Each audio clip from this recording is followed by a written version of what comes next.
Hi friends, இன்னைக்கு Madurai mutton சுக்கா எப்படி பண்றதுன்னு பார்க்கலாம் வாங்க. தேவையான அளவு ஆயில் விட்டுக்கோங்க கொஞ்சமா. இதுல 2 ஏலக்காய், 2 பட்டை, 5 கிராம்பு எல்லாம் போட்டுக்கலாம். இப்போ ஆயில் நல்லா சூடாயிடுச்சு. இதுல நம்ம 1 டீஸ்பூன் இஞ்சி பூண்டு பேஸ்ட் ஆட் பண்ணிக்கலாம்.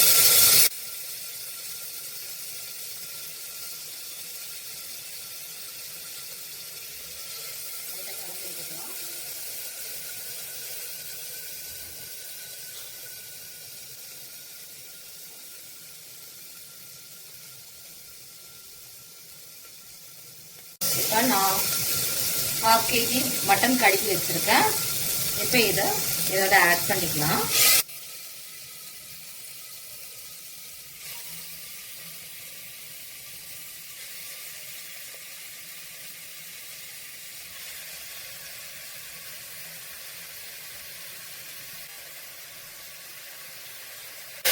நம்ம இதை நல்லா கலந்து விட்டுக்கலாம்.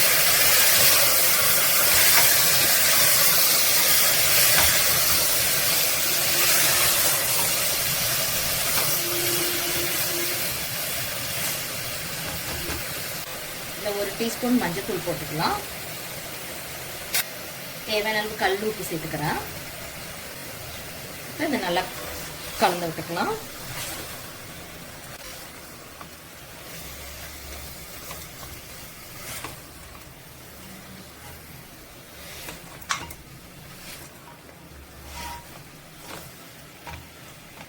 இதில் உள்ள ஜூஸஸ் எல்லாம் வெளியில் வரட்டும், அது வரைக்கும் வேகட்டும். ஒரு 5 மினிட்ஸ் கழிச்சு பார்க்கலாம்.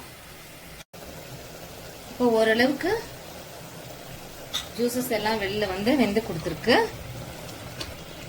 இந்த ஸ்டேஜில் நம்ம தேவையான அளவு தண்ணியை ஆட் பண்ணிக்கலாம்.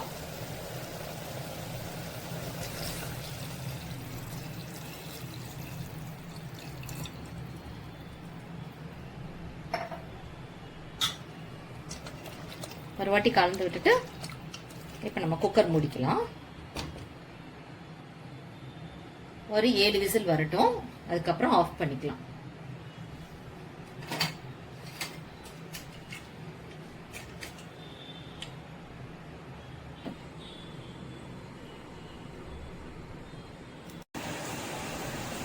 இப்போ நம்ம அடுப்புல ஒரு கடாய் வச்சுக்கலாம். அதுல கொஞ்சமா ஆயில் சேர்த்துக்கலாம். இப்போ இதுல 2 பட்டை, 4 கிராம்பு, 2 ஏலக்காய் சேர்த்துக்கலாம். நம்ம இதுல வெங்காயம் சேர்த்துக்கலாம். சின்ன வெங்காயம் கட் பண்ணி பொடிசா கட் பண்ணி வச்சிருக்கேன், அது சேர்த்துக்கலாம்.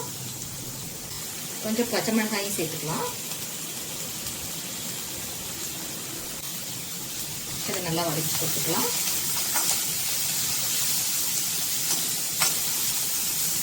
கொஞ்சமா கல் உப்பு ஆட் பண்ணிக்கிறேன்.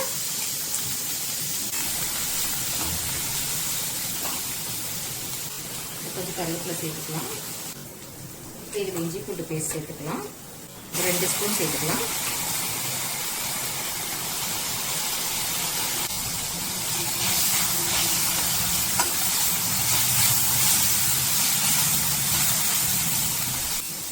இல்லை 1/2 டீஸ்பூன் மஞ்சள் தூள்,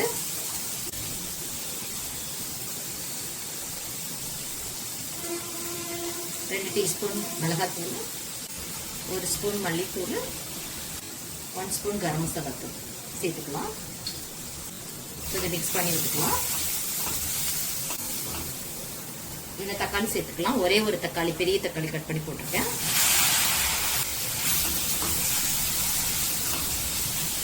தக்காளி லேசாக உப்பு சேர்த்துக்கலாம். இது கொஞ்சம் நல்லா வேகட்டும், குறைஞ்சி வேகட்டும், அப்புறம் பார்க்கலாம். இப்ப தக்காளி மசிஞ்சிருக்கான்னு பார்க்கலாம். நல்லா மசிஞ்சிருக்கு.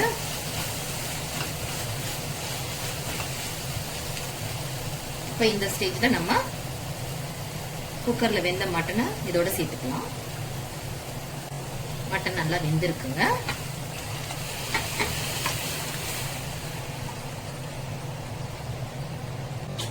இதை நம்ம நல்லா கலந்துக்கலாம்.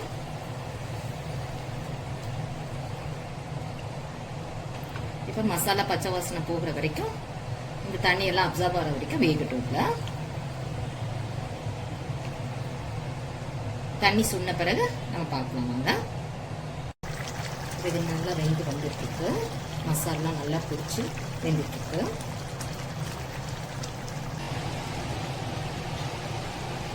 மட்டன் நல்லா மசாலாலாம் பிடிச்சி வெந்து வந்திருக்கு.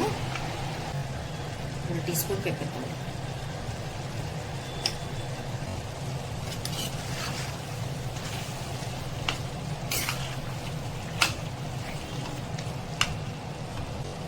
கருவேப்பிலை, கொத்தமல்லி எல்லாம் சேர்த்துக்கணும்.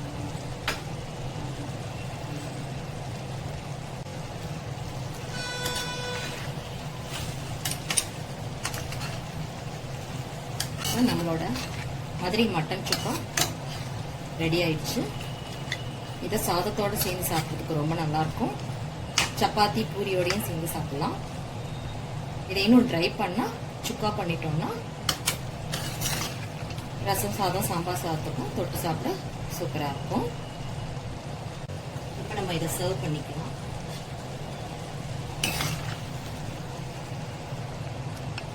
இந்த ரெசிபி உங்களுக்கு பிடிச்சிருந்தா லைக், ஷேர் அண்ட் சப்ஸ்கிரைப் பண்ண மறந்துடாதீங்க என் சேனலுக்கு.